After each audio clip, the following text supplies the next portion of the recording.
Today, I'm going to be talking about the dark sides of college football. This video in no way is made to discourage anybody from playing college football or chasing their dream. This video is explaining things that coaches and players don't tell you before you end up going Division I. Side of college football that you're going to experience one way or another as an athlete that people should be more aware about. People will tell you about the great experiences, the good times, the championships, but they're not going to talk about the times where they're up at night contemplating if this was really meant for them. Like I said, this isn't meant to discourage anybody. College football was some of the greatest years of my life that I would not have traded for the absolute world. First dark side in college football I'm going to talk about is mental health and people that have identity crisis. You play college football, it is going to wear down your mental. When you're playing a sport, especially when you're at a sport when it's at a higher level, the highs are really, really high and the lows get really, really low. As a college athlete, you're holding many standards. You're supposed to be tough, mentally strong. You're not supposed to talk about your problems, but that's just not the case, bro. There's a lot of pressures and expectations and the standards you're held to as a college athlete. You have to be places on time. You're expected to act a certain way when you're in the facility. You're supposed to put on a different persona as a college athlete that a lot of people can't hold up to. And that's why you see a lot of players getting in trouble and all that kind of stuff. As a college athlete, you end up going through kind of an identity crisis that can also affect your mental health. As a human being, we have a lot of different things that we love to do. And when you're a college athlete, you have to put pretty much most or if not all of that to the back burner and make your whole entire identity being a college athlete. Your playability or how you play or your playing time will greatly affect your mental health. If you feel like you're one of the best players on the field and you're not playing, that is going to wear down your mental health because you're always going to be thinking like, bro, what's going on? Why am I doing this? Or if a coach is absolutely playing with you, you're going to sit there at night and be like, what am I doing and not play? That's going to eventually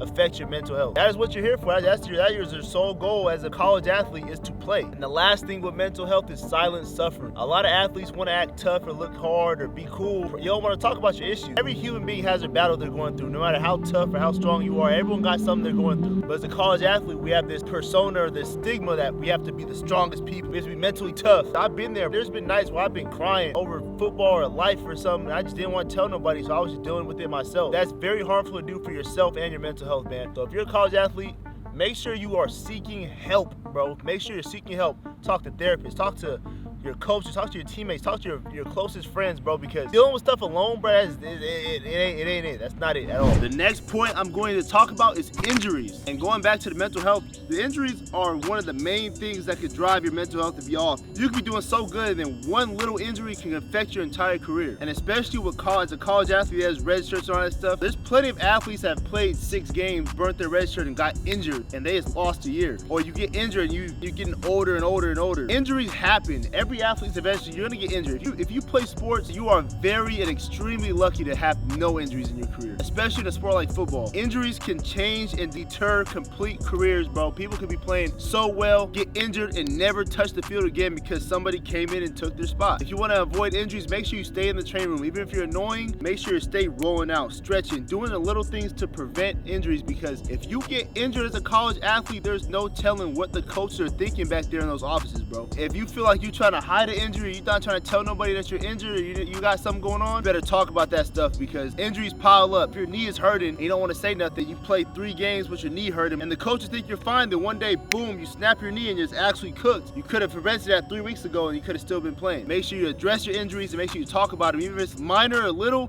make sure you talk about it, because the last thing you want as a college athlete is to be out, because every college coach knows availability is the best ability. And if you're not available, they're gonna find somebody who is. All you are as a college athlete, you're a number and how much value you bring. If you're tough at your position, you bring value. If you're available, you bring value. If you know your plays, you bring value. All it is value. But if you're injured, you can't even touch the field, bro. So you better make sure you are doing whatever you gotta do to make sure you're preventing injuries. Another thing, rest and recovery plays a big factor in this. I fell victim of this is trying to overtrain, overwork myself because I wanted to be the best. But really what I needed was just lay my ass down. I tore my ACL, meniscus, PCL because I was overtraining. Take care of your body. Your body's a temple. Next point I'm gonna talk about is education. Getting your grades right is very important in being a college athlete. Just like high school, you can become ineligible in college. And even worse, if you're ineligible, they will kick you off the team with no remorse. They'll give you maybe a semester to get it right, and if you don't get it right in that semester, they're gonna kick you off the team. Coaches will play politics when it comes to grades. A player can have great grades, and you gotta know, this is the things they don't tell you. Coaches get pay raises when the team GPA is up. So they're gonna offer dudes based off their grades and how good their grades are at the school. So if you're a player and you have different playing ability and a dude has a 4.0 GPA and you over here, you have a 2.8, 2.7, you slacking off, he will play this dude and might kick you off the team because this dude has a good GPA and he's giving him more money. A lot of people do not know that coaches get pay raises off of how good your grades are. And being a college athlete, you might think, oh yeah, my teacher's gonna like me, play football, no. Teachers do not like athletes. Teachers think athletes are entitled. They think athletes are nuisances. They think athletes don't deserve scholarships. I would say 6 out of 10 teachers do not like athletes in their classes, bro. So when you're in class, make sure you sit in there, front row, don't say nothing, don't make no friends, don't talk to no girls in the class, bro. Just do your work. Make sure you get your stuff in time because they not gonna give you no extra passes because you traveling or whatever. They're gonna make sure you do that assignment, bro. You might think it might be all sweet and stuff. You might see it, but no, if you're just a normal college football player, hell no, they ain't gonna give you no special treatment. So make sure you just getting your grades right. Make sure you're doing what you got to do in the classroom. You ain't got to do too much. You ain't got to be no crazy ass student, but just make sure you get enough. Make sure at least around a 3.0 just to make sure you just are smooth and standing with the coaches. You got over a 3.0. You helping with their little pay raise. And you doing what you got to do in the classroom so they can rely on you. They ain't got to worry about if you get eligible or not. And you don't got to get put no extra tutoring or extra work. You already are in a tight ass schedule and they add tutoring and all this extra advising and stuff on top of that. You was not trying to do that, bro. Now that we got all that out the way, we to the nitty gritty. Politics and coaches. Politics is a huge word you hear in college football, and there's a lot of different ways coaches will maneuver with politics, bro, and it's honestly crazy because at the end of the day, college football or sports in general, it's a business. It is entertainment. People make money off entertainment. If these coaches don't have the right team around them or they don't think you're gonna be a good fit, they will find any way possible to get you off the field or off the team. If you do not bring, like I said, value, if you do not bring value, they will find a way to get you gone. They will do anything possible to get you gone. First thing, when it comes to coaches and politics, playing time is a huge thing, bro. Playing time is your money. Playing time is everything. That is all you are working for. You're working every day, winter, off season for playing time. Coaches will hold that against you, bro. Oh, you're not going to school on time? Oh, you're not gonna play. Oh, you're not doing this? Oh, you're not gonna play. Make sure you're doing as much as you can to build value. You might be night and day better than a player and coach still won't play you, bro. You have no control over that. You don't have control over playing time. So you gotta just do everything you can control to a high ass level because the coaches control your life, they control your playing time, they control your schedule, they can do whatever they want, bro. So you got to make sure whatever you can control, you got to do that at a high level, bro. Coaches are paid liars. A coach will tell you, hey, next game we're gonna put you in, trust, we're gonna put you in, and they never do it. A coach will tell you, yeah, you're gonna be the guy, and you won't be the guy. A coach will tell you one thing and do the complete opposite. A coach will tell you you're gonna play next game and you're not gonna play you. A coach will lie to you and tell you that if you don't enter the portal, guarantee you this and this, or they'll give you these false empty promises. Whatever you do, bro, I wouldn't even listen to all the noise coaches tell you and just push and keep working on what you got to work on, bro, because a coach will sell you a whole dream. Even during recruiting, a coach will sell you a whole dream, like you're gonna start as a freshman, you're gonna do this, you're gonna do that, and then you get there and then they forget who the hell you are. It's a business, bro. They do whatever they can to keep their business going. College football, it's a business. You can't even be mad at them. It's their job and it's the way they feed their family, bro. I've seen some cold stuff from coaches, bro. I've seen coaches work their way getting someone kicked off the team. They don't want you on the team, they could drug test you. They don't want you on the team, they could check your grades. If they don't want you on the team, they will go to extreme lengths to get you gone, bro, and they'll run you out. That's why I really like Deion Sanders, because he doesn't sugarcoat it. He'll tell you straight to your face instead of trying to do the weird, snaky stuff to get you gone. The people that don't bring value, they don't want them on the team, bro. They'll literally make your life a living hell if you're not producing for them, if you're not what they wanted or they expected from you. That's some things to be aware for. It happens to a lot more players than you think. It probably happens to like 20 to 30% of every single football team, that the coaches just don't want them on the team no more. So they'll do whatever they can. Like, they'll make their life a living hell. Like, for example, they'll put you in extra study hall and you missed that. Oh, you missed extra study hall? And they'll make it a big example, or they'll make it a big scene because you didn't do what they said. Right after practice, you have to come here. Then after this, you got to do this. And after this, you have to this. And then you have to be up at 6. No, it's just they'll do a lot of different things to throw wrenches in your life or in your way to make you just hate it. And it's a very dark thing. It's a very messed up thing. But at the end of the day, it's a business and it's a cold world, bro. Either you're going to put up with it or you're going to transfer. Next thing I'm going to talk about is that transfer portal, man. The transfer portal is a scary ass place, bro. The transfer portal is a scary place because you enter that thing not knowing where you're going to end up. You could end up nowhere. You could end up at a D2 school. You could end up at the best school in the country. You just don't know what other coach is seeing you. I entered the transfer portal. I got like 11 offers